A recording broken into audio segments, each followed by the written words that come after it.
Good morning, good afternoon.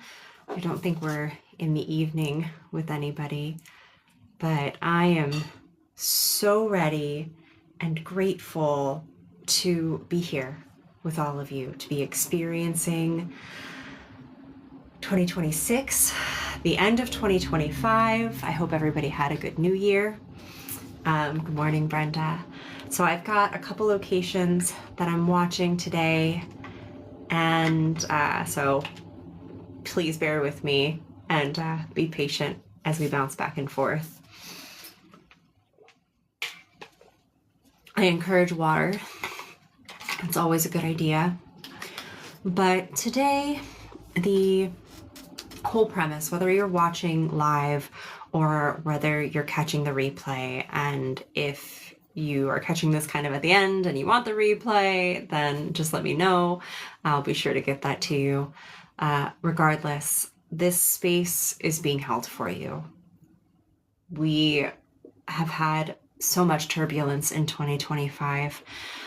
I don't know about you. I have a lot of blessings that I'm very grateful for in 2025 and 2024 and my life in general. And it's really beautiful to witness and honor those things. But I think it's also very important to acknowledge that sometimes there's struggle. And just as a whole with society and politics and global events, it's been heavy. And what I've noticed when I've tapped into the energies of what we're leaving and what we're coming into, we have the year of the snake was 2025. So we had this moment where we were shedding our skin. We were releasing, we were essentially making room for bigger, better things to grow into ourselves. And now with this year of the horse that we're stepping into, we've got the power and the momentum to throw us forward, which is just so potent. But we can still witness and honor and respect what we've been through. Now, I know traditionally January 1st and the New Year's Eve, the tradition is to kind of make a resolution, start these goals, get started fresh. And now don't get me wrong, I love a good starting point. I love when the first of the month falls on a Monday. I don't know why, there's just something really special about that to me. And I think that that's a very potent time to get something going, to start new habits. And so having those moments is really helpful. But I think it's also important to acknowledge that we're in winter. And winter is not a time to do a million things. Winter is about rest. It's about preparation, where we're getting our nourishment. And sorry, my dog is scratching at the door. He wants to come lay on the bed. We're getting our nourishment right now in the winter. We're resting, we're recuperating. And that's really valuable, even from an exercise perspective, right? So when you start new gym practices or even old gym practices and you're exercising, you're working out, you're lifting weights, you're trying to build muscle, you can't go every single day. Your body isn't prepared for that. It's going to crash. You're actually going to get kind of negative results because you're not taking the time to recover. You're not taking the time to repair. And so with that in mind, winter is our reparation time. It's our recovery. It's our time to reflect on the things that have happened, to dream. Maybe you're setting new goals and you're feeling good things and you want more when the spring comes around. Morning, Anthony. But that doesn't mean that we want to start it all right now. So with these foundations for 2026 and beyond, we're laying this groundwork. I see a lot of, I don't know what to call them, because a lot of times we used to call them gurus, right? These specialists. I see a lot of practitioners, we'll say practitioners, who are out there and they're like, do your shadow work, do your manifestation, and, do all of these things. But what they recommend, while very valuable, because I look at their practices and I use their practices and I'm like, wow, yeah, this is wonderful. This is a great practice. It's great checking in. It's great connecting to the energies, but they're on like step 6 or 7. And if you haven't built that foundation, that groundwork, then everything on top of it is eventually going to collapse. It's like trying to build a domino house or a Jenga house on an incline, or when in Florida, because you're over the aquifer, you get these points in the foundation that aren't necessarily very stable, and they crack because they weren't prepared to have all of this weight put on them.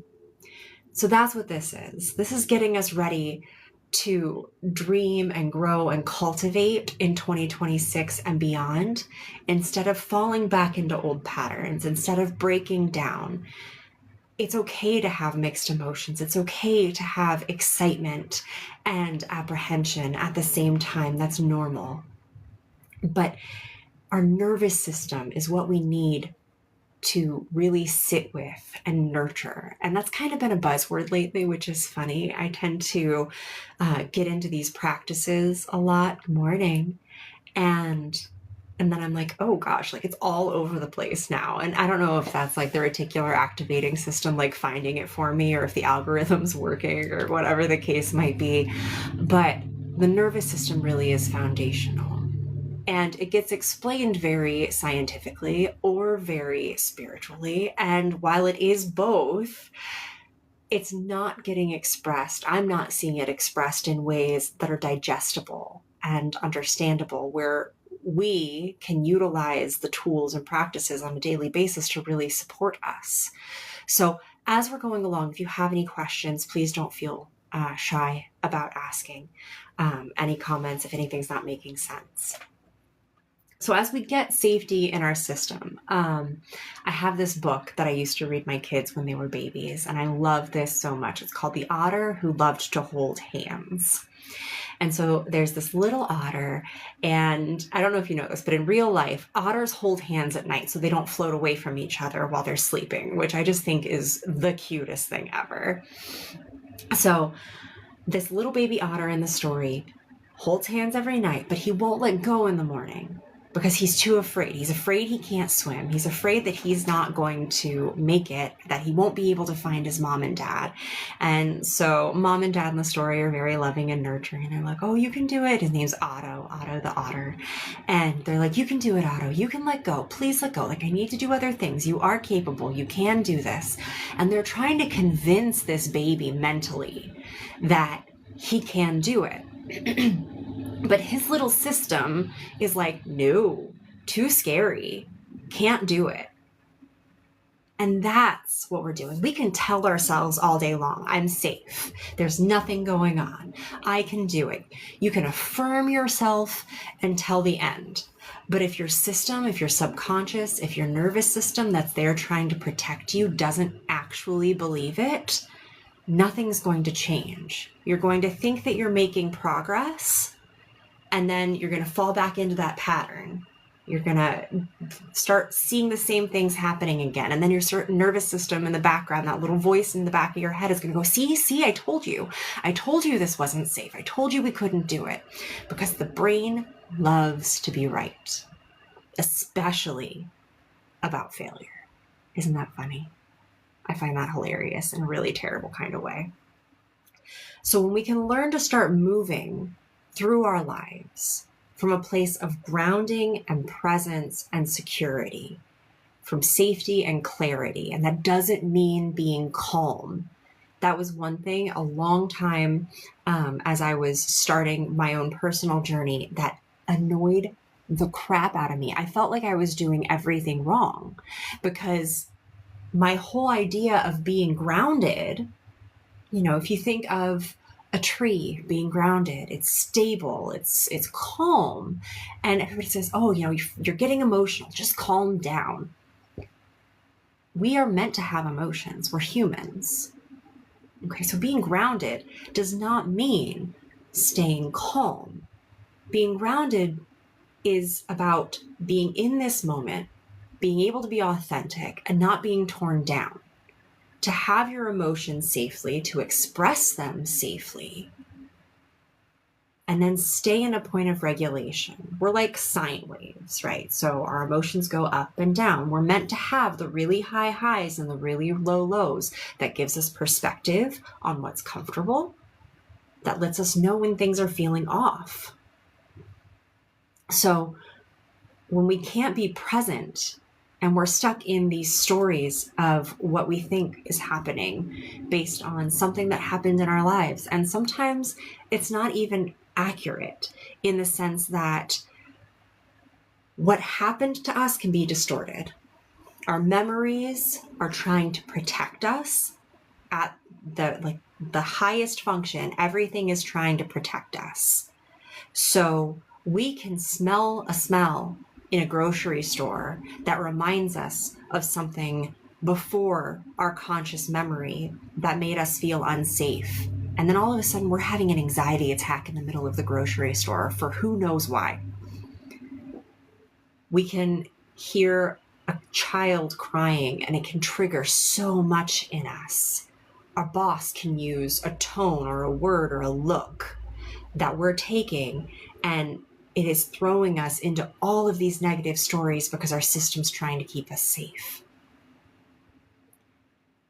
And I thank my system for that. I appreciate that someone is looking out for me, but it's not sustainable. So when we have awareness, when we have these moments that we can acknowledge what's going on without getting in our head, without analyzing everything, because that's the other thing. Like I love talk therapy. Okay. It's very valuable, especially when you find a therapist that you're aligned with. But bringing up your past over and over again, talking about the same things over and over again, might desensitize you mentally. It might re-expose you to situations to where you're finally like in a point of like, oh yeah, I guess that's not that bad. Like I am alive, I am here today, but it's not making your system feel safe. It's not healing the areas that your triggers still live. We can consciously and logically acknowledge that things aren't the same, but our system, our nervous system, our energetic system is still saying something is wrong. But that doesn't mean that you're broken either. Good morning, Ruben. We're not broken. Having these emotions does not make you wrong. And unfortunately, thankfully I am seeing more on social media that people are being more authentic. They're showing up in those moments that they're like, oh, this is really hard, and I'm sad, and I'm scared, and I'm angry, and I'm stressed, and I'm frustrated. And they're starting to express beyond their four walls of where they live all of the emotions that don't feel good to experience. So that's starting to make it more normal. We can start to relate to one another. I know there was a while, especially when I was very young, that a lot of the things that I was feeling inside felt wrong. They felt like there must be something wrong with me because none of my friends seem to be going through this. I feel like I'm the only one struggling with this. And the more we're starting to experience it outside of ourselves to see, no, this is normal. Depression is normal. Anxiety is normal. And then once we know that it's normal, then we can start moving into a place beyond that, where we can sustain through it, where we can be vibrant and vital despite those hard feelings, where we can get through them. I love the term "be like water," right? Because you think of water, and oftentimes we think of like a calm lake or like a lazy river or a rain, and it's beautiful and it's calm. But water is also really harsh.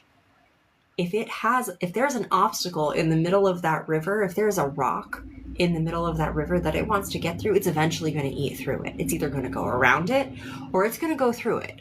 You can't stop the water. It's going to expand when it freezes. If there's a storm, it's going to take everything by force. And then it can come back to that calm state. And I heard an interesting statistic the other day. Because I do body work as well, I was doing more research on fascia and how our connective tissue is more of like a plasma than a liquid. And so if you look at a cellular level, we are more like 98% water. And there's a whole lot that I can get into with water and memory and programming, but that's not today. That's not today.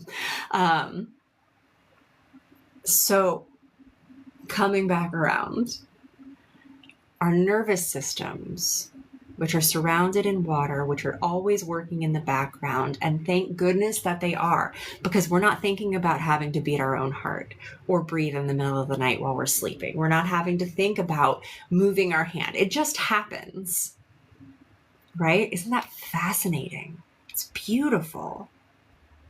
And that same system is trying to keep us safe at all points. But when we're not feeling safe, when we're actually dysregulated, when we're under excessive amounts of stress that we're not actually processing through, maybe we're numbing out. Maybe we're coming home after a long day of work and we're scrolling on the internet for hours until we fall asleep, or we're drinking wine because it feels relaxing and then we fall asleep. But that energy of stress, the cortisol, the hormones, is still within us. If we think about moments of stress in our system, so our system is like a jug of water, okay? And one day I'll get some actual food dye and do a visual demonstration, but bear with me. So if our nervous system, our body is like a cup of water, and we get stressed throughout the day, so that dumps a bunch of cortisol into our system. So we'll say that that's like red food coloring being poured in. Dumping in some fresh water isn't going to make that red food coloring go away.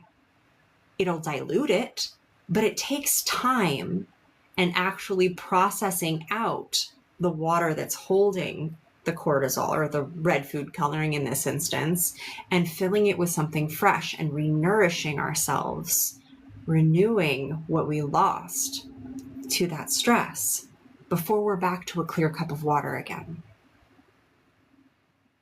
So when we're dysregulated, when these hormones are staying stored in our bodies, when our fascia, our connective tissue is adhering and clumping down to support the stress that's in our bodies that we're telling ourselves is normal, then we might be fatigued constantly. And I don't mean like just sleepy, like bone tired. Like I don't want to get out of my bed. I'm going to make myself because I have to, because that's what's expected of me.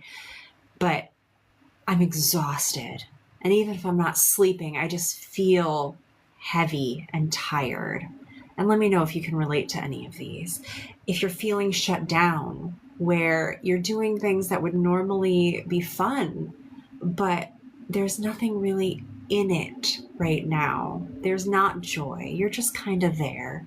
And then somebody goes to talk to you and you're hearing what they have to say, but it's not really processing. It's not sticking. You're getting in situations in a conversation where you're inside, even though you can remain calm on the outside, you can look calm, but inside you're ready to fight. You're ready to run away. You're just frozen. You don't know what to say. You don't know what to do. You can't respond. Or in my case, I tend to be a people pleaser. For a long time, I fawned all the time. Oh, you're mad at me? That feels dangerous. That feels dangerous. So I'm going to do whatever I need to do to make you happy. Yeah? Okay. I hear what you're saying. You're absolutely right. I will do better. I need to fix me. I need to keep doing work. I clearly must be wrong. And we get into these systems of making everybody happy. And that's exhausting. You're both using all of your energy to put towards this other person that you're feeling unsafe around, to try to make sure that they're happy, and you're not nourishing yourself. And then on top of that, you're holding up a mask. This mask to show them that you're somebody who they want to see, because that would keep you safe. And if you ever saw like an old Victorian dance where they had the masks, the masquerade balls, they're holding these masks all night. And you can do that for 10 minutes, if you're really strong. But if you keep that up there for hours, your arm is exhausted. We're expending the same amount of energy to not be ourselves by holding back things that we want to say, by making up these stories in our heads, these dialogues, be like, okay, if they say this, then I'll say this, and then they'll say that, and I'll say this, and then I have this whole idea of how things are going to go so I can keep myself safe.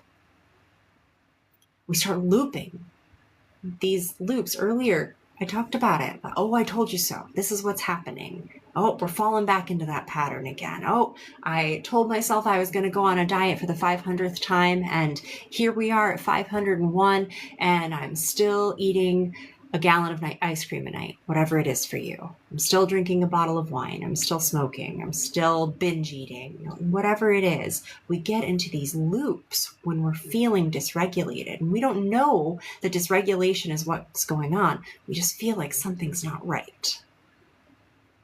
We feel scattered. Like there's a million things happening all around us, and we're just standing in the middle of a storm, and we don't know what to do. And we're trying to grasp on to anything we can to feel like we have some semblance of control in our lives. That's not what I want for 2026 or 2027 or beyond. We often try to override this nervous system dysregulation. We try to say, oh, no, I'm just going to do better. I'm going to function harder. I'm going to work harder. Not smarter. Not more caring towards ourselves. But getting into a position where we're just going to work harder and burn out even deeper, and then still wonder why it's not working. Where we'll take on extra responsibilities, because if I can juggle all the things and keep everybody around me happy so that I'm safe, then I must be doing good. And if I'm doing good, then I can rest. And I know I've personally experienced times in my life where I had this like laundry list of things to do for the day.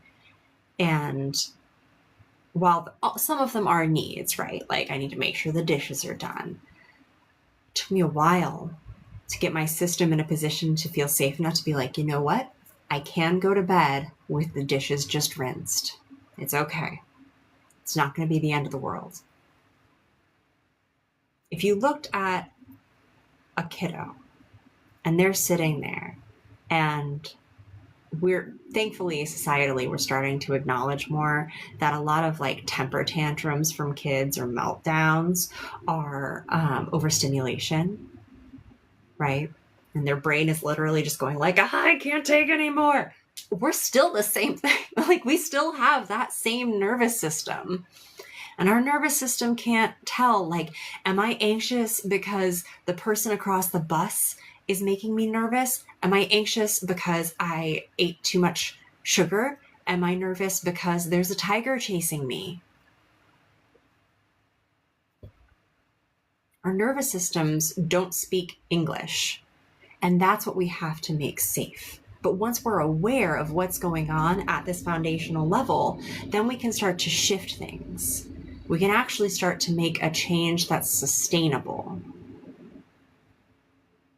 And it starts with love. When we build capacity, then we are transforming our foundation. And that foundational change, that foundational stability is what's going to make a skyscraper of our future that's going to hold on forever.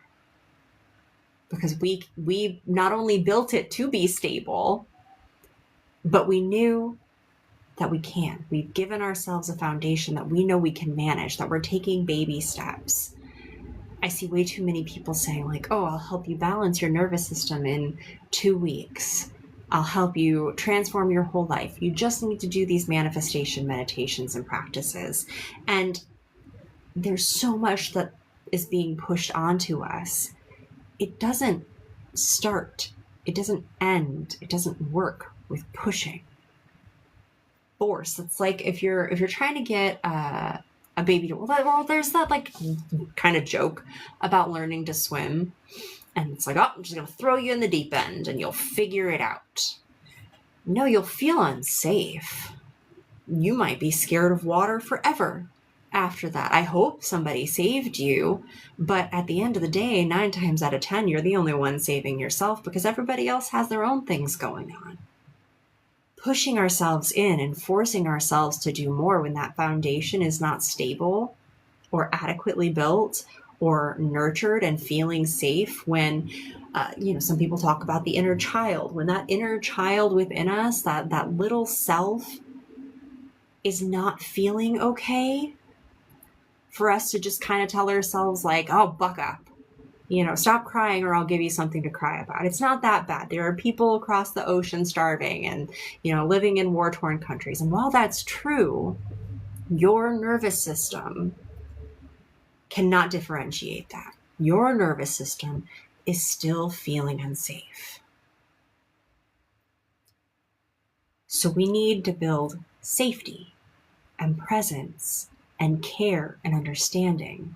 And the beautiful thing about that I've noticed, both with the people that I work with and with myself, is that when we give ourselves that grace and that self-compassion, when we can look at ourselves with curiosity and listen and witness what's going on rather than judgment, as we're building that foundation, we become stable. We become nurturing to ourselves, and that ripples out all around us. Good morning, everybody. I guess we're close to afternoon. So there's a lot of science, and this is why I love the science and the spiritual. They're very hand in hand, and I tend to bridge the two. But there are many studies now about how we co-regulate, about coherence. Joe Dispenza talks about heart coherence, how when he's doing a workshop and he has a room full of people meditating, that, what first they measure the electromagnetic field in the room, and they can tell when people become coherent because we co-regulate. If a mom is, and I'll use this with animals, okay, because I know we don't all have kids, but most of us are at least around animals. If I'm feeling anxious inside, and I go to take my dog on a walk, or I go to meet a new dog, that dog is picking up on my anxiety. They don't know why I'm anxious. I might not even know why I'm anxious, but they're picking up on that anxiety, and their nervous system is responding with there's danger. Whereas if I can go in and be confident and grounded and just feel at peace overall, then whether I'm interacting with another person or a baby or a dog or a cat, it doesn't matter. They can read your energy. They might not know what it's saying necessarily, but they can go, oh, this person is comfortable to be around. This person feels safe. And it's amazing because our nervous systems, like the actual wiring of our nervous systems, 80% of it is our body communicating with our mind. Our mind only has 20% of it saying, like, work the heart, digest with the stomach. I see food, I'm going to turn on the digestive system. We're going to get the juices pumping, things like that. Everything else is our body telling our brain what's going on. So when we start walking down a dark alley at night and we go, ooh, something feels off, our body is what's registering that. when we are standing in line at a grocery store or sitting in a library and we go, it feels like somebody's watching me. And we look around and sure enough, there is. One of my favorite stories, one of my favorite acknowledgments of the nervous system was one day back when I was in massage school. And my husband at the time, he was in a different class, but he was also in massage school. And occasionally he would pop in on my class, whether it was to chat with one of the teachers or to help out with the class or just kind of be social because he liked participating in it. But it didn't happen very frequently. So I'm practicing with my partner. My partner is on the table and I'm doing body work with them and my back is to the door and I hear the door open and I go, that feels like my husband. And I turn around and sure enough, he's the one walking through the door. We're able to identify via our nervous systems that extend out past this physical body that we can be grateful for because it's our friend. Clarissa Piccola Estes talks about our body being a consort, where we're in this together and it's trying so hard to take care of us and love on us. And we get in these situations where we treat it like something that can be ignored. Whether it's our nervous system and our energy levels, our body says, I'm tired. And we say, I'm going to drink more coffee. Our body says, I'm thirsty. And we say, I'm going to drink more coffee. I think that's a funny one to me. We say, I'm hungry. And we say, no, we can wait. We're not really hungry. Now, interestingly, if you go into studies with with like water fasts, a lot of times people say they're getting hangry. And I've noticed both in my fasts and from the research that I've done that when I do my fasts and I'm on like the end of day 1 or going into day 2, that's when a lot of emotion comes up for me. And those emotions are things that we've pushed down, where we've said, I don't want to deal with this stress. I don't want to deal with this sadness. I don't want to deal with this aggravation or irritation. I'm just going to eat. I'm going to eat. And so our body isn't digesting the emotions. The only way to move through emotions is to move emotions. If we're constantly pushing them down and throwing them in a box in the back of our closet, we're going to become like volcanoes. We're going to, keep the lid on that pot, but as soon as we try to let a little bit of steam off, we explode. Or maybe we're not even trying to let some of the steam out and we still explode because we're not digesting it and transmuting it and moving through it. So the foundations for 2026 and beyond to make sustainable change, to make transformation that lasts at a cellular level for yourself, for your family, whoever it is that matters the most to you, starts at the ground level with getting familiar with our bodies, with listening to our bodies. I don't know, I can't tell you how many times I've had clients who are in pain because, aside from the energy work that I do and the transformational facilitation, with the somatic practices, which is of the body, it's the body-mind connection. With the body work, with massage therapy, seeing how much somebody's like, oh, I'm in pain. I'm just gonna take some Advil and keep doing exactly what I've been doing. That only lasts for so long. That's a Band-Aid that covers up the sensation, but the injury is still there. We have to learn to listen to our bodies, to say, am I hungry or am I emotional? To say, do I need to cry? Screw whoever says that I can't cry, whether you are a boy, a girl, a man, or a woman. Those emotions need to move. And if we can sit with those emotions and really listen to them for about 90 seconds, they process through and then we feel relief. And that's an amazing thing to me, where I'm feeling angry. to be able to experience that anger, to listen to it, to honor it in my body and not hold on to it. If you think of like physical postures, right? So somebody who's feeling happy, who's feeling confident, you experience them with, an open chest and their shoulders are down and they've got a smile on their face and they're just emitting this aura about them that invites you in and you want to be a part of. And then you experience somebody who's depressed. And whether you've experienced depression or you've seen somebody who's experienced depression, that's not the posture that they take. They might have, a good sense of humor. They might cover up their depression really well, but their energy doesn't lie. There's something about them that feels off. Most of the time, people with depression, they're talking more slowly. Their shoulders are rolled forward. Their bodies are hunched. They're protecting this sense of self that doesn't feel nourished or nurtured. Their head is down. And the body holds on to that and says, this is where we need to be right now because this is where the mind says we need to be and we'll support that.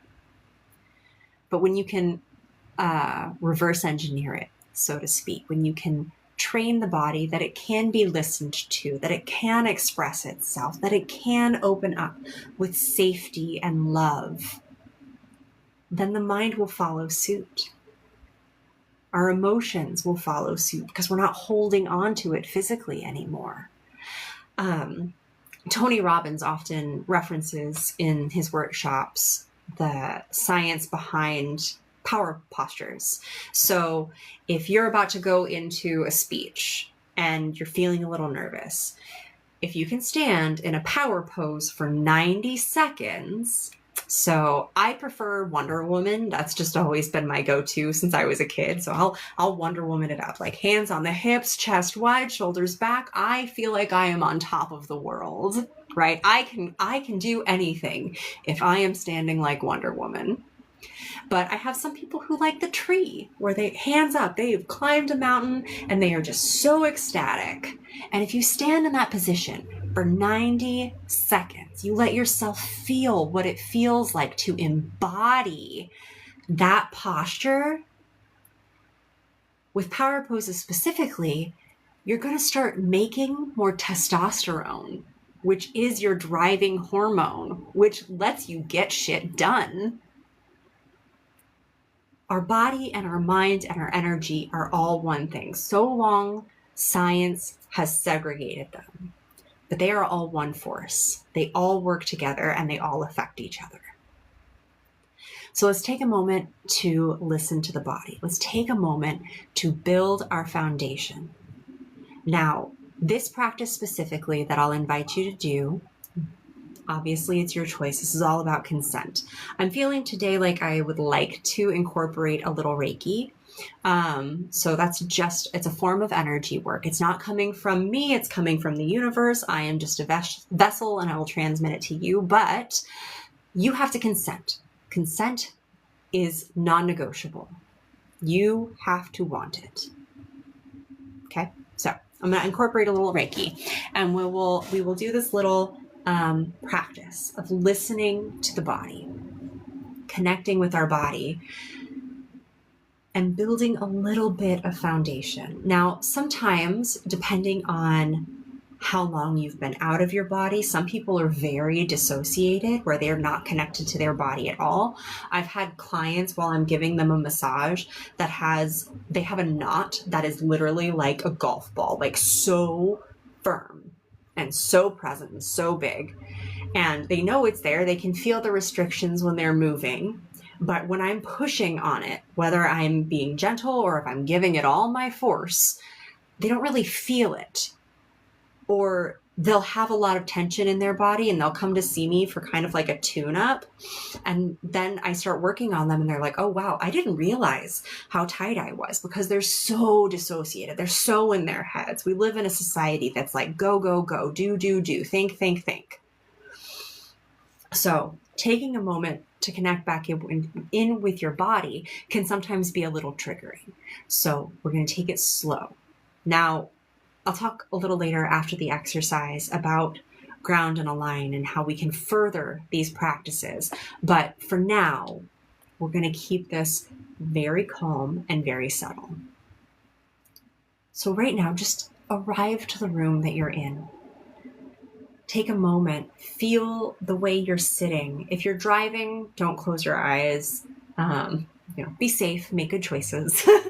But just be here in this moment right now. Listening to the sound of my voice, listening to the sounds of whatever else is happening outside of this room that you're in. I can hear my dogs playing. I can hear the traffic outside. I can hear the fan on my computer. Notice what you can hear. Just tap into that part of your senses. What can you smell? Looking around the room or wherever it is that you are, is there a place or is there something in the room that maybe has been there for a long time, but you haven't paid much attention to it in a while? Not holding on to any stories, like if you see some dust, it's not a time to say, oh, I need to go dust. Just noticing, seeing, feeling your body here in this moment. Feeling your feet on the floor, your butt on the chair, your back on the chair or the couch or the floor, wherever it is that you are. Noticing the temperature on your skin. And then coming to the breath, noticing how your stomach rises. I recommend, if you're not stuffy, breathing in through your nose. There's so much science behind the benefits of breathing through your nose. Just breathing, feeling the air move in and down into your lungs as your belly expands.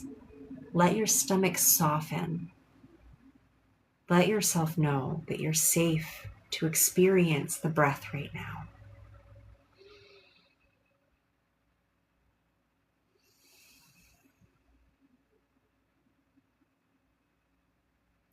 We're going to do a few rounds of a breathing practice. This is different than breath work. Okay. This is just to bring us back and to help us feel a little calmer. Okay.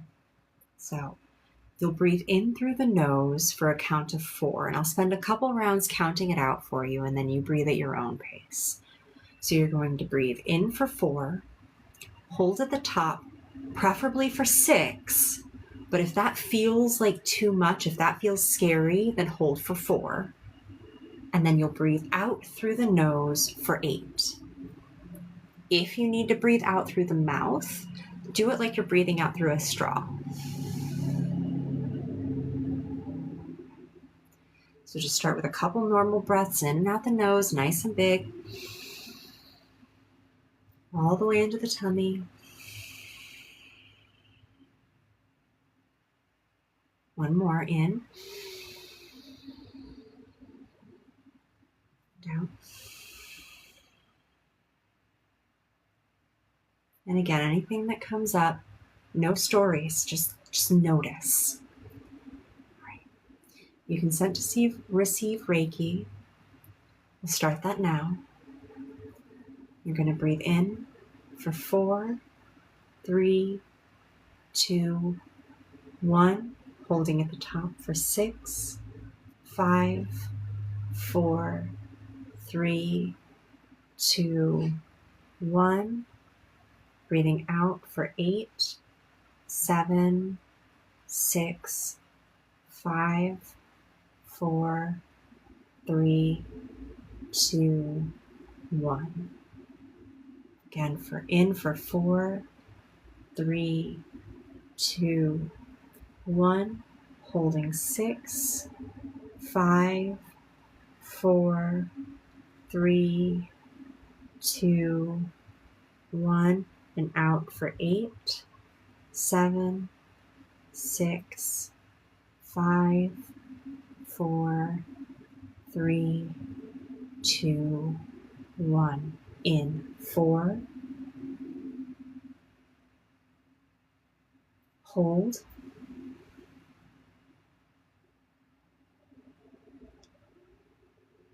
out,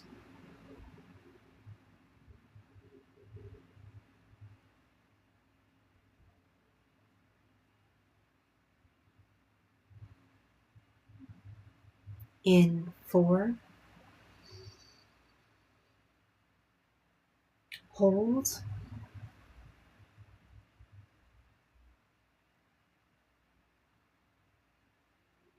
out 8,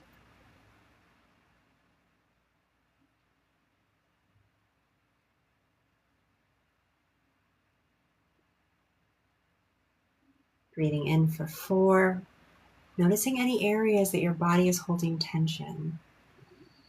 Just noticing. Holding.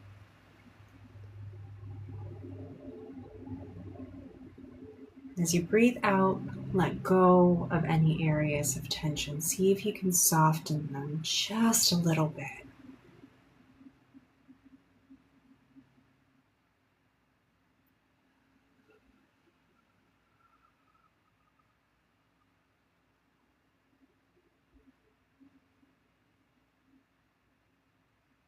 Breathing in, holding at the top,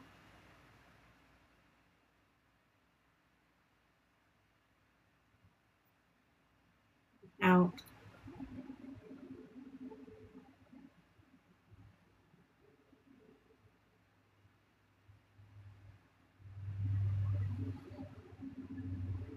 All right, one more big breath in.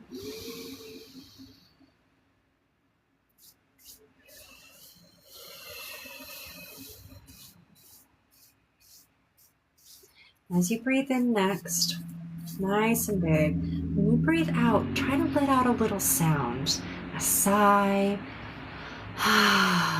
whatever feels right for you. A few breaths like that in.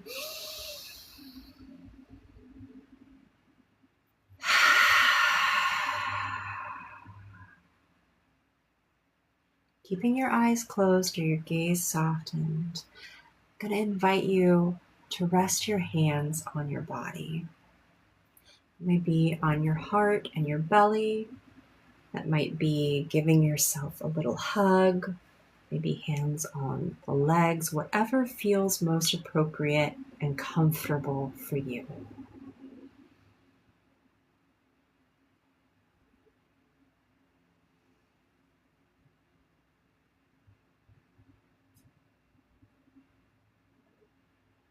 Asking your body if it has any messages for you today. Anything that it needs you to know.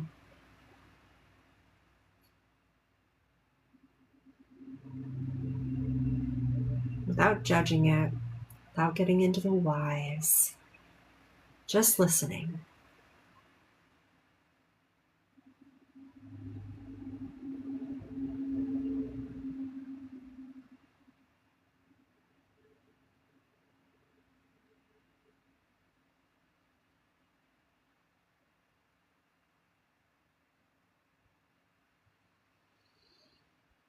Big breath in and out.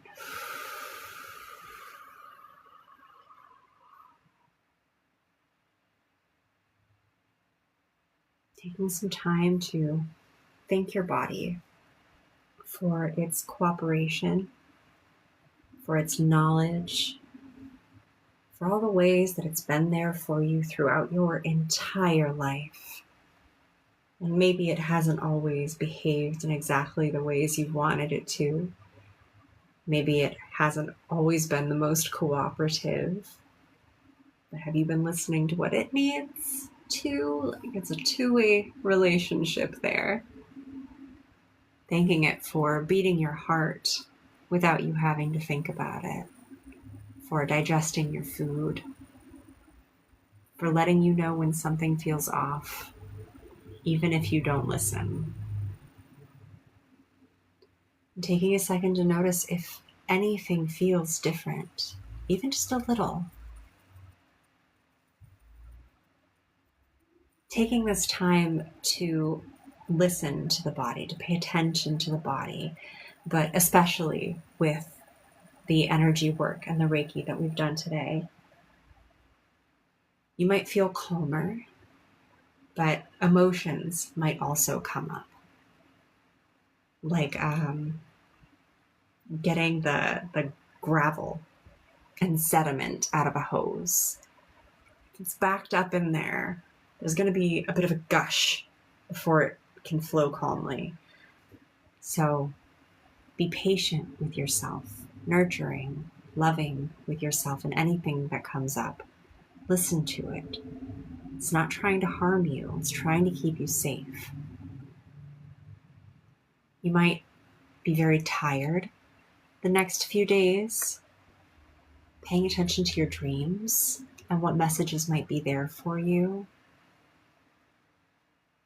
Resting when you need it, drinking plenty of water, getting hydrated, because a lot of us aren't, and that's okay. But now you know better. You know that your body needs just as much love as a baby or a plant, because we are really complex houseplants with emotions, right? We need sun, we need fresh air, we need water. So be gentle with yourself. Take some quiet time when you can, without screens, without input.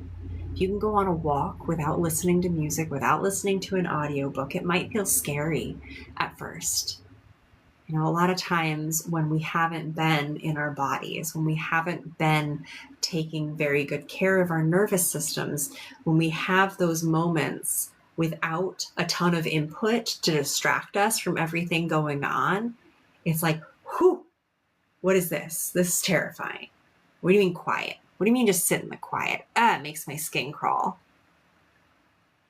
Those moments are lessons. There's messages there for us, not to judge ourselves, but to pay attention. So using these practices, just paying attention to the breath with that 4-6-8 breath can really shift big things. But if you feel like something more would be supportive, then I'll invite you, starting next Wednesday, actually. I'm starting my first Ground and Aligned cohort. Now there's going to be more of these, but this program is to build that foundation. It's a 5-week course. And I don't even like the word course. It's a 5-week collection of insights, 5 weeks of giving yourself presence, of committing to yourself. The first week is returning into your body in a safe, nurturing, nourishing way. A lot of times we don't feel that safety. So learning to connect with and listen to our bodies without stories, without judgment. Then finding safety in experiencing our emotions. A lot of times we avoid the emotions. We don't want to be seen as crazy or emotional. We don't want to rock the boat because it feels dangerous. So when we can learn to acknowledge and witness and listen to those emotions without drowning in the storm of them, profound. So important. Then once we can listen to our bodies and listen to our emotions, the third week is about expanding somatically, expanding in our bodily awareness and practices, and then embodying it so that we're taking the things that we're learning. We're learning how to sit with our emotions, to listen to our body, and then we're doing it off the mat, so to speak. That's one of the Ram Dass would talk about how he would go sit up in the mountains and meditate with his gurus and, just be experiencing this love and light and, love for all. And then he would come home and his dad would call him the wrong name. I think it was Richard was the name he was born with. And so his dad would call him Richard and he would get really irritated. And that's understandable, right? You're trying to do one thing, you're trying to be yourself, and you've got this input from the world around you that's kind of trying to shut you down because they're uncomfortable or whatever the case is. And so week 3 is about taking the practices that we're learning, taking the understandings and connections with our body, with our breath and our emotions, and taking it off the mat. It's easy to feel calm when you're meditating. It's easy to sit quietly and feel at peace. But then you go sit in traffic and it's like, God, I'm so irritated. So taking those things that you can use in everyday life, in your experiences with your children, with your coworkers, with your partner, with your friends, in traffic, in the grocery store, whatever it is. Not these, high level, super advanced, you have to do this and take all of these supplements. These are things that we can actually do. Actionable small steps so that our system isn't feeling overwhelmed. Then week 4 is about the internal communication and our connection with ourselves, the messages that we give ourselves constantly, those little stories and scripts and programs running in the back of our head that are trying to keep us safe because they love us. How we can work with them, listen to them, honor them, give them a hug, and then decide for ourselves what's true and what's not. And then week 5 is all about integration. To be able to say, okay, I've taken these steps. I'm connecting with my body. I'm learning movements that will help release emotion, because it does. Sitting still all day, sitting in one place, does not allow for emotions to move. Our emotions are like water. They're not meant to be held onto. We have to move through them. And sometimes something as simple as rocking. There was a study done. If you've ever read the book, The Body Keeps the Score by Bessel van der Kolk, fascinating book, both fascinating scientifically and profound emotionally, energetically, and physically. But in it, he talks about how he would notice when somebody, an animal or a human, would experience a large level system shock. So what most people would call trauma. So let's say you had some kind of near-death experience. The body would shake. And that's how we're processing the emotion. We're releasing that extra energy. Those movements that we do, that we learn throughout our 5 weeks together, we learn to witness and move through the emotions so that we can integrate it and embody it in our entire life. Now, this is for anyone who is overwhelmed, for anyone who's burnt out, for anyone who's been experiencing the same loops over and over. They're trying so hard. They're trying to understand why they're tired. They're trying to understand why their bodies ache. They're trying to understand why they keep having the same patterns in their relationships and nothing feels like it's working. That's likely because you're not doing that foundational work. So that's who this is for. The focus is all about grounding, remaining present, listening for clarification, getting clarity on where you want to go. I know a lot of self-help gurus will say, in order to manifest, you have to dream big. You have to dream and embody the person that you want to be. So if you want to be a millionaire, start acting like a millionaire. But when your nervous system isn't regulated, when your nervous system isn't feeling safe to do that, you're sitting here going, I'm sorry, you want me to imagine that I have $1 million when I haven't kept more than $100 in my bank account at the end of the month ever? Excuse you? Your nervous system is going to say, that's a bunch of crap, because you don't have that foundation.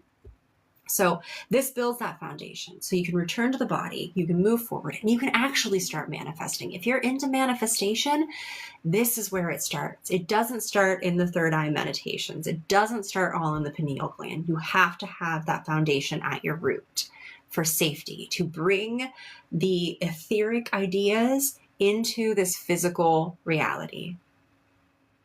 Now, ground and align is not therapy. I am all for, I said it earlier, I'll say it again, I'm all for talk therapy. It is valuable, but this is not that. We might talk about some emotions, things might come up, stories might come up, acknowledging things that have happened in your past might come up, but we're not reliving it. We're not doing it over and over again. This is not deep in the trenches shadow work, because the system has to feel safe before you do that. That's valuable later. So this is not therapy, and this is not crisis care. Excuse me. This is also not bypassing your emotions or your experiences. It's not about spiritual perfection. Okay? We're human. Acknowledging that we're human, giving ourselves grace and self-compassion is what this is about. It's also not a certification course. Okay. Even though I am a practitioner, I am not teaching you to be a practitioner. Can you share these tools? Absolutely. I share the 4-6-8 breathing technique with my kids. It helps them go to sleep. It helps them when they're feeling elevated, when they're feeling a little irritable, so that they can slow down enough to figure out what's going on inside their systems and then communicate effectively. So you can utilize these and you can share these skills, but this is not for becoming a practitioner yourself. We'll go through guided practices. There will be, a little bit of education, kind of like we did today. But the point of this is not brain food. We don't need more going into our heads. We need more experiencing and witnessing of our bodies and what's coming from our bodies to our heads. So that is the purpose of this course. We'll do reflections and prompts, but again, not super deep level shadow work, not yet. That's not what this is for. We'll find applicable tools for your day-to-day life. And if things come up for the week, because these are live sessions that we'll be doing for 5 weeks, we'll also have like a support group, and you'll be able to contact me. So if something comes up and you're saying, hey, I keep experiencing this, and I've been experiencing this over and over again, and this came up for me again, and I noticed this, and I just need to kind of talk it out and workshop through it with you. Totally got that. We will do that for sure. You don't have to be there live every week, though. I understand that people's schedules can be a little tricky, especially with the beauty of the internet and all of the time zones that we operate within. So while I will have a scheduled live event, there's going to be replays for you every week. So you can listen to the practices as many times as you want. You can listen to it later when, the kids are in bed or whatever the case might be. I do a lot of my courses I like to listen to, and then I'll do the practices later. But like when I'm doing CEs for massage, I listen to them while I'm charging my car. Just little times when you've got a moment, little chunks, so you're not overwhelming yourself. This is not about more. It's about foundation. I feel like I said a lot, but, and this will help increase. So the whole outcome of these 5 weeks together is increasing your capacity, your clarity, feeling capable, feeling stable, increasing your ability to regulate.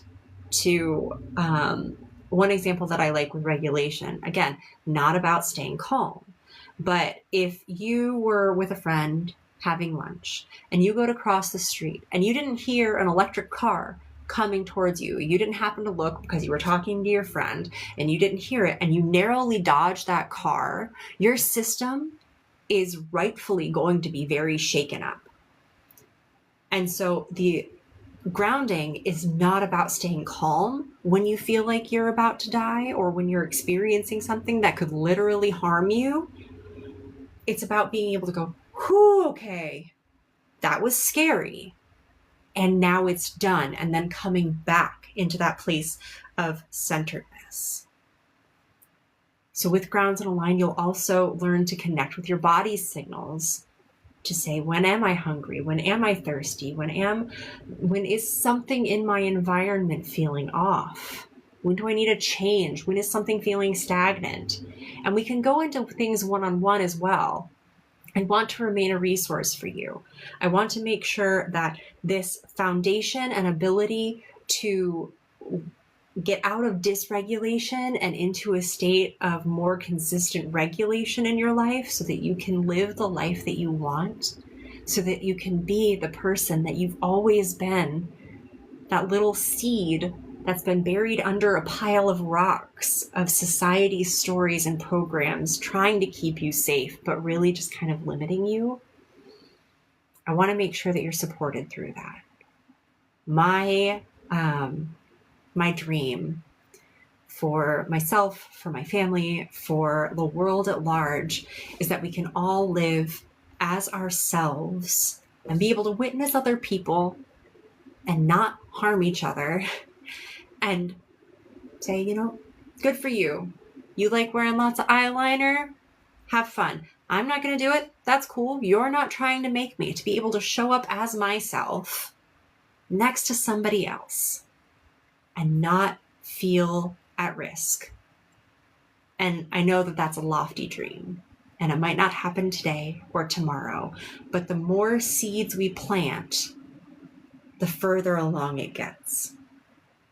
So if Grounds and Align feels supportive to you, if anything that I've said, if you've come on towards the end and anything that I've said sounds interesting or supportive, then shoot me a comment, shoot me a message, and I'll send you a replay so that you have all of it. And we can talk through anything you want to know. You can contact me directly and we can just chat.